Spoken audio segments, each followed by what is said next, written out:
Hello YouTube, my name's Sean Connors and welcome back to the Outsiders channel. Now for the purpose of this video, it's going to be a brand new series that's going to be taking place every Wednesday/Thursday on my channel going forward, because I think Pirate Radio's Connors, we're up and running. I don't think we've got any problems. I think we're looking good. So this will be every Wednesday/Thursday. Friday over the weekend I'll be doing a DM's Tips program, not starting this week, that will kick back off next weekend.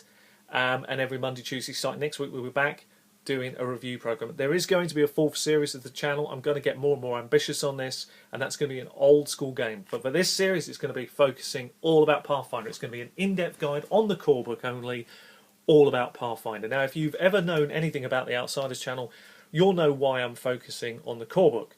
Because I don't believe in the spat books. I believe that any book that comes after the core has got serious issues in terms of playability and its balanced relationship between that and the core game. And there is no greater example than that than one of the first books that got released, the APG, for to support the core book. Has got a lot of holes in it, and we can, over a period of time, demonstrate those holes.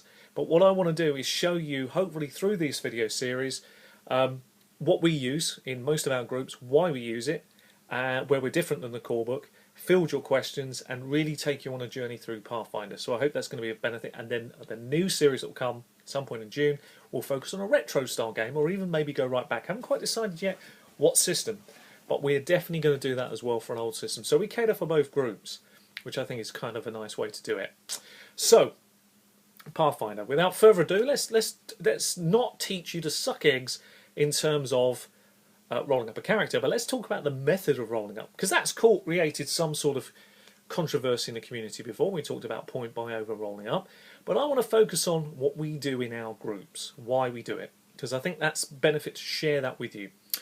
Some of this comes through a number of years of experimentation, and it's taken a long period of time to get to the point where everybody collectively has said yes, that works.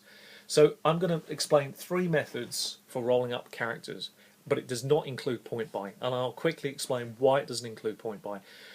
We strongly believe, and I certainly am an advocate of this belief, that the point buy within Pathfinder, no matter whether you use the lowest one or any of the versions of it, it all depends on who does what. Because it's easy to say, oh, it's fair for everybody, but it isn't, because some players are much better at it than others, and that creates its own problems anyway.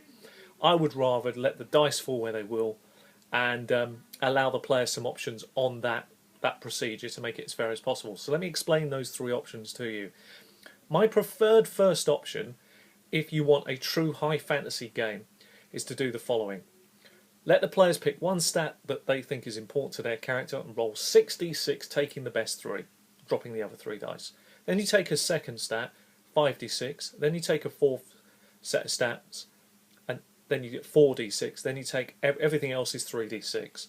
So let's recap that quickly. This is a high powered method. 6d6 for your primary, 5d6 for your secondary, 4d6 for your tertiary, and every other stat is 3d6, and let the dice fall where they will. So you can quite clearly see from that, if it's 5d6 you take the best 3, drop 2, if it's 4d6 you take the best 3, drop 1, and if it's 3d6 it's just whatever the dice are. We found that gives great parity. High powered game, but great parity. The second method is an old classic, to be honest, and I'd say this is the middle of the two. 4d6 7 times, drop the lowest score totally out of the rolls, and it's obviously the best. When you say 4d6, you're saying taking the best 3 dice from 4. So let's just quickly, so that's really crystal clear, you'd roll 4d6 7 times, so you've got your numbers, whatever the lowest number is once you've produced, and obviously 4d6 take the best 3 from those 4 dice each time. And whatever your numbers are, you'll have 7 lots of numbers, take the lowest score off, you're left with 6 numbers to divide up between your stats. So that's pretty straightforward. Of course, you still add on, in both the 2 cases, you're still adding on race. Final method is for those that prefer a much more gritty, much more let them fall where they will type approach, old school gaming. Roll the 3d6 across the board, straight down, strength through to charisma, straight the way across, and whatever they are, and work your character out accordingly. I don't think that works as well in Pathfinder personally, but it is a method that most people, there are some people that would enjoy that, and that is perfectly fine. So I give you those 3 methods. Now, sorry that's been a bit rushed, but it's important to get this information out. I want to try and keep these punchy videos quite tight for time, 10 minutes each time. Second half of this program, I want to focus on something really important, which is a layer to go on top of this.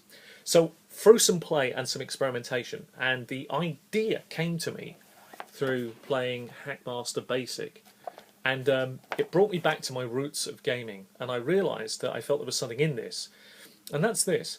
In old school gaming, we used to do something for percentile strength. So the idea used to be in old school gaming, if you got an 18 strength, you got percentile score to go along with it. And Hackmaster covers this off, but in a really unique way, and it got me thinking, could this system be used for Pathfinder? And it could be used for any D20 game, and it works really well in play. Needed some tweaking, and I'm going to talk about the tweaking and how it works. So what you actually do now in Pathfinder in our games is you actually take any of the scores, doesn't matter whether it's strength, charisma, dexterity, constitution, intelligence or wisdom, doesn't matter, and whatever the score is, you roll percentile dice with that as well. So let's give you an example. Let's say you've got a wisdom score of 1250. So it's 12, rolled the percentile 50. So that's your wisdom score. Now every time you go up a level, so once you reach second level, you get 50 percentile points to play with. No more than 25 of those 50 can go into any one stat, and the rest can be divided up how you want. Now what we found really works with this is that depending on what the stats are on, you get feels like you get slightly more increases on the scores, but given the rolling up method we've suggested, this works out very well. And the other thing as well is because of the rules that we played in around death, this system becomes very interesting, and I'm going to touch on that now. So hopefully it's making sense. So what I'm saying here is you've got your Pathfinder game, you've got your procedure, whichever one you choose to do, and you can of course still use point buy if that's what you prefer to do, use the point buy. But this second half of this video is very apt because use percentile scores. Drop out the system that currently exists in Pathfinder for one stat point every 4 levels. Instead, move to a percentile-based system, 50 points once you advance every level. And you then divide that up, 25 of which can go into one stat maximum, 1 percentile score, and the other 25 can divide up however you like. Obviously not in that score that you've already improved. So very, very simple.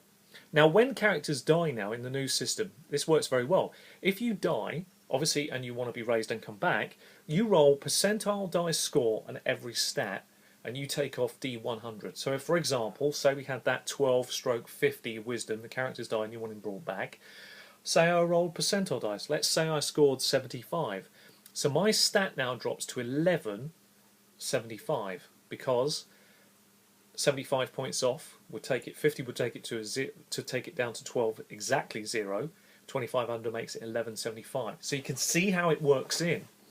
And that means that several stats can be affected when you die, which makes it very interesting and much more gritty and much more believable. Now, if you then get the next step up, which of course is, that's Raise Dead, would do that.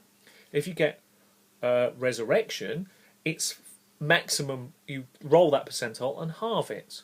So if, for example, if it was, and round down. So for example, if it was, you rolled 50%, you actually only take 25% off that score. But this makes it significant. It makes every stat drop, it makes death feel more logical to me. And if you get True Resurrection, which is the ultimate one, it doesn't affect your stats, so your stats don't drop at all. We think that that in play and proved has worked exceptionally well, and under those rolling up procedures is a brilliant little tip to share with you. And I hope that when you think about this, and you start thinking about your own Pathfinder games, you're going to find this a pretty interesting thing to consider. And that's the point of this series. It's ideas for you to consider, because somebody else, i.e. us, has done all the heavy lifting.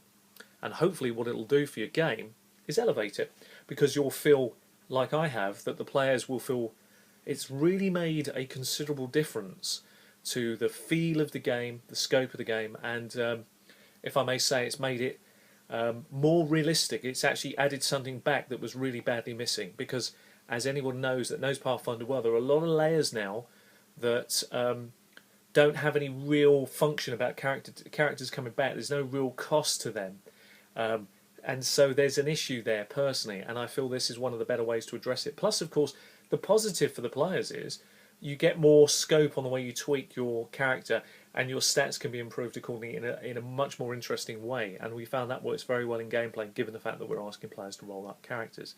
Anyway, come to the end of Programme 1. Interested for your feedback. Obviously, if you've got any Pathfinder questions, this is the series to throw them at. Don't be afraid to throw in your questions. We will be covering off in due course other techniques through the series, of course. We've had to start with the rolling up procedure, and we'll be going into a lot more nuances later. And I'll even be getting down the battle map, and I'll be explaining to you some tactics that you can use as a DM and as a player, and explaining some of the things that you can do in and around Pathfinder that currently exist and don't. And we'll be doing exactly the same for an old school game in a few weeks' time. I hope you've enjoyed it so far. I look forward to your thoughts and feedbacks. Take care of yourselves. I'm glad we're not Pirate Radio Connors, although I quite enjoyed it for a short period of time. And as my daughter would say, and I'll put her on the end, she'll tell you what to do next. Anyway, take care of yourselves. Happy gaming.